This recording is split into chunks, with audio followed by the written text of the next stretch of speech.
अस्सलामुअलैकुम। Rehabilitation modules से related इस वीडियो में हम बात करेंगे prosthesis of upper limb and lower limb. Last video में हमने एम्पुटेशन से रिलेटेड बात की थी। बेसिकली किसी भी पेशेंट की जब एक लिम्ब को रिमूव किया जाता है तो अल्टरनेटिवली अब प्रोस्थेसिस का यूज़ बहुत ज़्यादा होता है। सो बेसिकली एम्पुटेशन की कंटिन्यूएशन में भी इस टॉपिक को पढ़ा जा सकता है और एक इंडिविजुअल टॉपिक भी है आपके पास in your study guide, prosthesis of upper and lower limb. What is prosthesis? It is an artificial replacement of the absent part of the limb. Upper या lower limb में जो आपके पास पार्ट एब्सेंट है उसको आर्टिफिशियली रिप्लेस करना इस prosthesis. अब आपके पास दो तरह से प्रोस्थेसिस यूज़ हो रहे होते हैं, एक्सोप्रोस्थेसिस एंड एंडोप्रोस्थेसिस। जो एक्सो होते हैं that are mostly used in the orthopedic prosthesis और जो हम इस वीडियो में पढ़ेंगे भी लोअर लिम्ब और अपर लिम्ब से रिलेटेड। एंडोप्रोस्थेसिस जो होते हैं वो आपके पास इंटरनल स्ट्रक्चर्स की रिप्लेसमेंट लिए यूज़ होते हैं। जैसे कि आपके पास ऑस्टन मोर प्रोस्थेसिस होता है जो कि हिप सर्जरी में यूज़ हो रहा होता है, एंड कार्डियक वाल्व प्रोस्थेसिस होते हैं आपके पास जो कि वाल्व रिप्लेसमेंट में यूज़ हो रहे होते हैं। Now what is the purpose of these prosthetics agents? The purpose is to perform the functional task. जो फंक्शन आपके पास वो लैग या वो जो लिम्ब है या वो जो स्ट्रक्चर है परफॉर्म कर रहा था उस फंक्शन को ये जो आर्टिफिशियल रिप्लेसमेंट्स हैं वो परफॉर्म करेंगी अब। और साथ ही साथ जो ऑर्थोपेडिक में इनका मेजर फंक्शन होता है that is the ambulation, walking करना, कि वो अपनी इस डिसेबिलिटी की वजह से दूसरों पर डिपेंडेंट ना हो जाए बल्कि इन मेजर्स को यूज़ करके, आर्टिफिशियल मेजर्स को यूज़ करके अपने काम वो खुद कर सकें। Now we have three types of prosthetic agents: immediate post-operative prosthesis, preparatory temporary prosthesis and definitive prosthesis। जो इमीडिएट पोस्ट ऑपरेटिव होते हैं ये मैंने आपको लास्ट वीडियो में भी पढ़ाया था कि जब आपके पास एक्सटेंसिव एडिमा हो रहा हो ऑफ द रेसिडुअल लिम्ब उसमें आप यूज़ कर रहे होते हो इन्हें। जो मेजर डिफरेंस आपने समझना है वो इन दोनों में समझना है। बेसिकली जो टेम्परेरी प्रोस्थेसिस होते हैं ना ये आपके पास बहुत जल्दी से बन जाते हैं। आप इनकी अगर मैन्युफैक्चरिंग की बात की जाए तो वो क्विक और इजी होती है, चीप होती है और ये आपके पास 2 हफ्ते के अंदर मैन्युफैक्चर हो जाते हैं। इनकी ख़ास बात ये होती है कि यह आप इन्हें यूज़ करते हैं after surgery for the 3 to 6 month और ये आप फ़ौरन आफ्टर जो है कुछ हफ्तों के बाद जो है सर्जरी के आप इन्हें लगा सकते हैं। द थिंग इज़ दैट इनको लगाने से पहले आपको जो रेसिडुअल लिम्ब होता है उसकी स्टेबलाइजेशन की ज़रूरत नहीं होती। रेसिडुअल लिम्ब पर या आप कुछ ही हफ्तों और कुछ ही दिनों के अंदर ही लगा सकते हैं और ये आपके पास जो रेसिडुअल लिम्ब है उसकी श्रिंकेज को भी अलाउ कर रहा होता है, उसको अफेक्ट नहीं करता बल्कि आप आसानी से इसको लगा सकते हैं। 3 से 6 महीने तक आप इसको लगा कर रख सकते हैं और ये आपके पास जो रेसिडुअल लिम्ब है उसकी स्टेबलाइजेशन में भी ऐड ऑन कर रहा होता है। जबकि जो डेफिनेटिव प्रोस्थेसिस होता है इसको बनने में भी 3 महीने लगते हैं और क्योंकि ये डेफिनेटिव है, परमानेंट है, तो ये प्रोस्थेसिस 3 से 5 साल तक के लिए यूज़ होता है। द थिंग इज़ दैट ये लॉन्ग टर्म मैनेजमेंट में यूज़ होता है। इनिशियली आपने टेम्पररी यूज़ किया फॉर द 3 to 6 मंथ, उन 6 मंथ्स के बाद जो है आप डेफिनेटिव प्रोस्थेसिस पे मूव ऑन कर जाते हैं। ये जो होता है आपके पास इसके लिए ना ज़रूरी होता है जो आपके पास रेसिडुअल लिम्ब है वो श्रिंक हुआ हुआ हो, क्योंकि जब रेसिडुअल लिम्ब श्रिंक हो जाएगा वो एक मतलब जितना उसने रिड्यूस होना है, जितना जिस तरह से उसने स्टेबलाइज होना है वो स्टेबलाइज हो गया। उसके बाद आपने एक्यूरेट मेजरमेंट्स लेनी होती हैं पेशेंट की लिम्ब की लेंथ की, ताकि ये जो आप डेफिनेटिव प्रोस्थेसिस बनाएंगे ना बिल्कुल एक्यूरेटली हो और हर पेशेंट टू पेशेंट ना वेरी भी कर रहा होता है। ये बहुत कस्टमाइजली बन रहा होता है, तभी तो इसको महीना लगते हैं बनने में। तो इसमें आपके पास सबसे पहले तो जो रेसिडुअल लिम्ब है वो आपके पास श्रिंक हुआ हुआ हो, वो बिल्कुल स्टेबलाइज हो, देन आपने उस लिम्ब की मेजरमेंट्स लेनी है और उसके अकॉर्डिंगली कस्टमाइज ये बनाया जाएगा। देन इसको आप 3 to 5 ईयर्स तक यूज़ कर सकते हैं।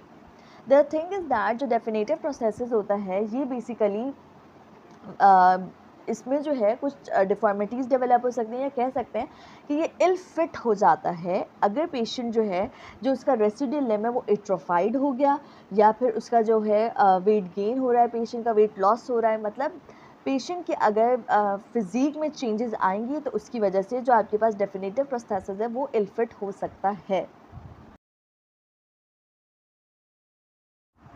अब बात करते हैं basic features of the lower limb prosthesis की, जिसमें आपके पास 5 स्ट्रक्चर्स मिलते हैं: socket, suspension, joint, pylon and base.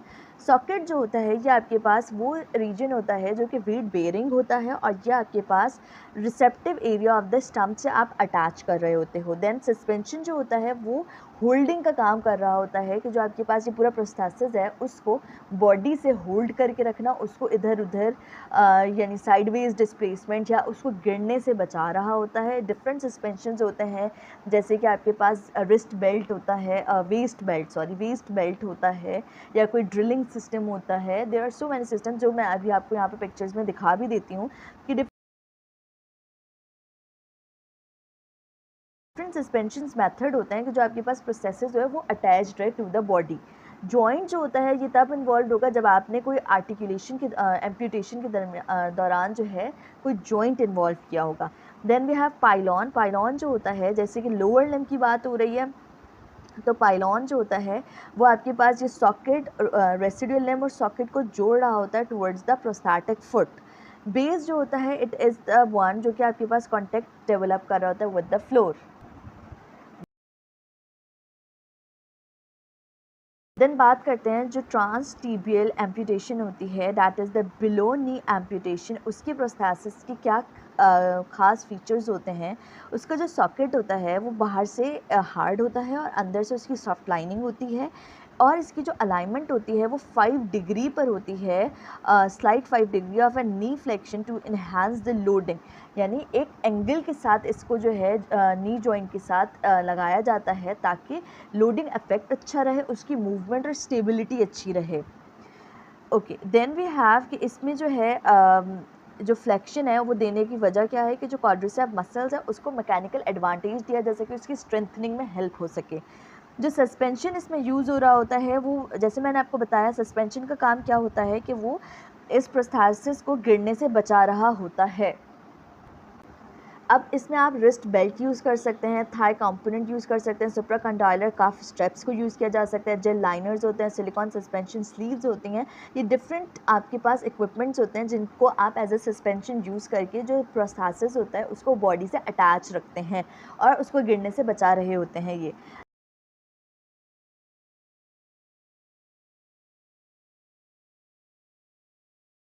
Then उसके बाद आपको मैंने पहले बताया ट्रांसटीबियल प्रोस्थेसिस का। अब बात करते हैं transfemoral prosthesis, that is the above knee prosthesis. तो इसमें आपके पास नी जॉइंट भी होता है इन द प्रोस्थेसिस। इसमें आपके पास दो तरह से यूज़ हो रहे होते हैं ये prosthesis, quadrilateral prosthesis and ischial containment socket. जो क्वाड्रिलैटरल सॉकेट होता है ये यूज़ हो रहे होते हैं इंडिविजुअल ओवर 50 ईयर्स। ये मोस्ट कॉमनली यूज़ होने वाला ट्रांसफेमरल प्रोस्थेसिस होता है आपके पास क्वाड्रिलैटरल सॉकेट। और ये आपके पास जो इसकी जो वेट बेयरिंग होती है ना साइट, वो होती है इस्चियल ट्यूबरोसिटी। जबकि जो इस्चियल कंटेनमेंट सॉकेट होता है ये रीसेंट डिज़ाइन है।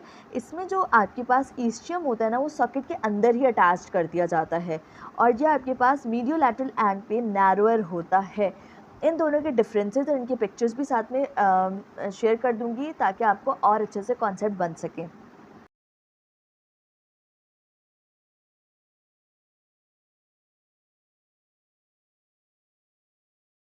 इसमें भी सस्पेंशन बेल्ट्स यूज़ हो रही होती हैं।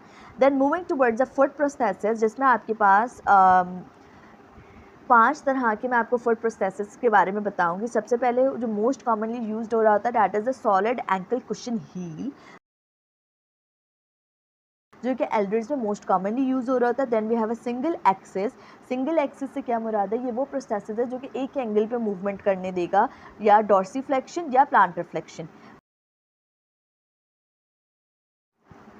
Then we have flexible keel, जिसमें आपके पास क्या हो रहा होता है कि ये आपके पास सॉलिड एंकल कुशन हील की तरह ही होता है, but the difference is that इसके ना हर इनमें आर्किटेक्चर डिफरेंस होता जाएगा और रेंज ऑफ मोशन चेंज होती जाएगी। इसमें एक फ्लेक्सिबल कील होता है जो कि आपके पास एक्टिविटी लेवल को ज़्यादा इन्हेंस रखता है। जो सॉलिड होता है वो ज़्यादा मूवेबल नहीं होता, इसमें फ्लेक्सिबिलिटी होती है तो थोड़ी सी रेंज ऑफ मोशन ज़्यादा होगी। Then we have multi axis, जो कि आपके पास रेंज ऑफ मोशन प्रोवाइड कर रहा होगा। सिंगल एक्सिस में क्या हो रही थी, सिर्फ डॉर्सीफ्लेक्शन एंड प्लांटर फ्लेक्शन। इसमें आपके पास dorsiflexion, plantar flexion, inversion eversion सब हो रहा होगा। Then we have dynamic response या एनर्जी स्टोरिंग। आपके पास एक प्रोस्थेसिस होता है जो कि यंगर इंडिविजुअल्स में, ऐसे इंडिविजुअल्स में जो कि बहुत ज़्यादा एक्टिव हैं, एथलीट्स में यूज़ होने के लिए जो यूज़ हो रहा होता है फुट प्रोस्थेसिस, वो आपके पास डायनामिक होता है। ये एक फ्लेक्सिबल फुट होता है, इसका दूसरा फॉर्म में कार्बन कॉपी या सीटिल फुट भी होते हैं ये।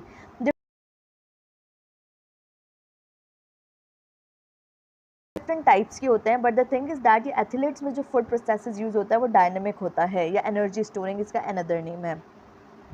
Now moving towards the component of the upper limb prosthesis, we have a 5 components.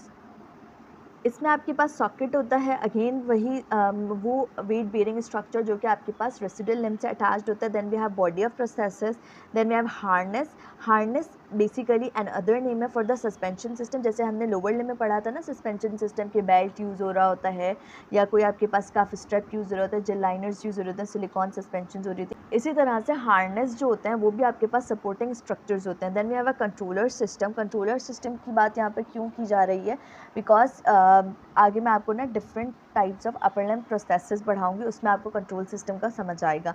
Then we have a termination device जो कि आपके पास रिस्ट होती है in upper limb prosthesis. Now we have 4 types of upper limb prosthetic system. Passive system, जिसमें आप cosmetically कोई भी एजेंट यूज़ कर रहे होते हैं, कोई भी प्रोस्थेसिस यूज़ कर रहे होते हैं, लेकिन ये आपके पास कॉस्मेटिकली तो होता है लेकिन फंक्शनली बिल्कुल डिसेबल्ड होता है. इसमें अगर कोई इंडिविजुअल है और उसे फॉर एग्जांपल रिस्ट पे अगर कोई एम्पुटेशन हुई है और उसके बाद आप प्रोसेसेस यूज़ कर रहे हैं, तो आप कॉस्मेटिकली एक हाथ लगा देंगे, लेकिन उस पेशेंट में कोई मूवमेंट नहीं होगी इन अ पैसिव सिस्टम. और अगर वो चाहता है कि वो राइटिंग करे, वो सारी अपने हैंड की मूवमेंट्स करे, तो उस इंडिविजुअल में पैसिव सिस्टम आप नहीं यूज़ करेंगे. Then we have body powered system, जिसमें आपके पास जो रेसिड्यूल लिम्ब होता है वो आपके पास स्ट्रेंथन कर रहा होता है और रेंज ऑफ मोशन प्रोवाइड कर रहा होता है. Then we have externally powered system, जिसमें आपके पास इलेक्ट्रोमायोग्राफिक टेक्निक्स या इलेक्ट्रिकल चार्जेस के ज़रिए से जो है आपने प्रोसेसेस को एक्टिव रखना होता है. Then we have hybrid system. So these 4 are the upper limb prosthetic system. So अब बात करें अगर पैसिव प्रोस्थेसिस की, तो ये आपके पास light weight bearing light weight cosmetic prosthesis होते हैं, जो कि मैंने आपको बताया था लिमिटेड फंक्शन रखते हैं. तो ऐसे इंडिविजुअल जिन्हें बहुत ज़्यादा फंक्शन करना हो स्पेसिफिक स्ट्रक्चर से, तो उनमें ये कॉन्ट्रा इंडिकेटेड होते हैं. Then we have a myoelectric prosthesis. ये आपके पास बेसिकली वो प्रोस्थेसिस होते हैं जिनको यूज़ करने से पहले आप पेशेंट पे ईएमजी यानी इलेक्ट्रोमायोग्राफी ज़रूर परफॉर्म कर रहे होते हो, क्योंकि इसमें आपने जो है मसल्स को इलेक्ट्रिक सिग्नल्स के ज़रिए स्टिमुलेट करना होता है. ये आपके पास ग्रिप स्ट्रेंथनिंग करवा रहे होते हैं, और अगर आपके पास इलेक्ट्रोमायोग्राफिक सिग्नल्स जो होते हैं वो उन पेशेंट्स में अच्छे से काम नहीं कर रहे, तो उनमें ये सूटेबल नहीं होता. देन केबल ऑपरेटेड प्रोस्थेसिस होते हैं, जो कि आपके पास स्ट्रेंथन प्रोवाइड करने के लिए और रेंज ऑफ मोशन प्रोवाइड करने के लिए यूज़ हो रहे होते हैं, और ये उन पर्सनस में जिन्हें लिमिटेड रेंज ऑफ मोशन चाहिए उनमें यूज़ नहीं होते. Then we have adaptive prosthesis, जो कि ऐसे इंडिविजुअल्स में यूज़ हो रहे होते हैं जो कि किसी स्पेसिफिक एक्टिविटी के लिए यूज़ कर रहे हैं, जैसे कि वेट लिफ्टिंग, गोल्फ के लिए या गोल्फ प्लेइंग के लिए. एडेप्टिव प्रोसेसेस जो होते हैं ना, वो इस तरह से बनाए जाते हैं कि वो सिर्फ वही स्पेसिफिक काम कर सकते हैं. जैसे अगर कोई गोल्फ़ के लिए ले रहा है, तो वो प्रोसेसेस सिर्फ गोल्फ़ के लिए यूज़ कर सकते हैं, कोई और काम नहीं कर पाएगा उस हाथ से. देन उसके बाद पेशेंट को प्रोस्थेटिक ट्रेनिंग देनी होती है. सबसे पहले आपने उसको डॉनिंग सिखाना होता है. Dawning is basically simple term जो कि यूज़ हो रही होती है कि आपने पेशेंट को ये ट्रेन करना होगा कि वो उस प्रोस्थेटिक को यूज़ कैसे करेगा, how to wear it, how to remove it, how to clean it, पूरी उसकी मैनेजमेंट सिखानी होगी, क्योंकि हर वक्त तो कोई आपकी मतलब रिहेबिलिटेटिव टीम के मेंबर उसके साथ नहीं होगा ना. पेशेंट को अब लाइफ टाइम ये प्रोस्थेटिक यूज़ करना है, तो वो खुद से उसको यूज़ करना सीखेगा. तो डॉनिंग में आपने उसको मेथड सिखाने होते हैं कि वो किस तरह से अप्लाई करेगा, इस प्रोस्थेसिस को किस तरह से रिमूव करेगा. Then we have gait training. अब एक नॉर्मल इंटेक्ट लिम्ब के साथ एक पेशेंट मूव कर रहा था, अब उसके पास एक आर्टिफिशियल मेजर वो यूज़ करेगा टू फॉर द मूवमेंट. उसको उसके साथ मूव करना, उसके साथ एक्टिविटी करना सिखाना पड़ेगा. तो उसको सबसे पहले गेट ट्रेनिंग दी जाएगी. इन गेट ट्रेनिंग जो होती है उसको विद अ सपोर्ट सबसे पहले मूव करना सिखाया जाएगा with a parallel bars. Parallel bars के साथ उसको पहले मूव करना सिखाया जाएगा प्रोस्थेटिक लिम्ब के साथ. देन ये मैं भी आपको पिक्चर दिखा देती हूँ. बेसिकली 2 इस तरह से बार्स होते हैं, उनके बीच में ना पेशेंट को चलाया जाता है.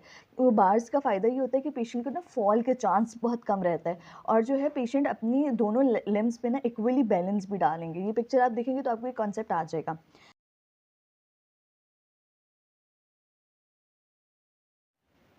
देन पेशेंट को लिमिटेड रेंज ऑफ मोशन देंगे आप प्रोस्थेटिक लिम्ब में, क्योंकि बेसिकली आपके पास जो मैंने आपको पहले भी बताया रेसिडुअल लिम्ब है, उसमें एक्सेसिव फ्लेक्शन जो होती है वो कॉन्ट्रैक्शन डिफॉर्मिटी कॉज करवा सकता है। तो प्रोस्थेटिक लिम्ब के साथ आपने लिमिटेड रेंज ऑफ मोशन देनी है, ताकि पेशेंट को कोई उसमें इल फिटिंग का कोई फिनोमेना ना डेवलप हो जाए, कोई कॉन्ट्रैक्शन डिफॉर्मिटी ना डेवलप हो जाए। उसके बाद पेशेंट को वॉकिंग के साथ साथ स्टेयर क्लाइंबिंग या अदर एक्टिविटीज़ की भी ट्रेनिंग दी जाएगी।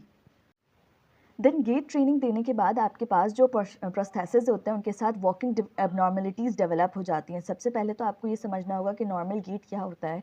उसके दो फेजेस होते हैं, एक स्विंग फेज़ होता है और एक स्टैंड फेज़ होता है। इसके लिए मैं एक पिक्चर लगा रही हूँ, उससे आप जो है एक कॉन्सेप्ट ले सकते हैं कि स्विंग फेज़ क्या है और स्टैंड फेज़ क्या है। उसके बाद मैं बात करूँगी इसमें एबनॉर्मलिटी की।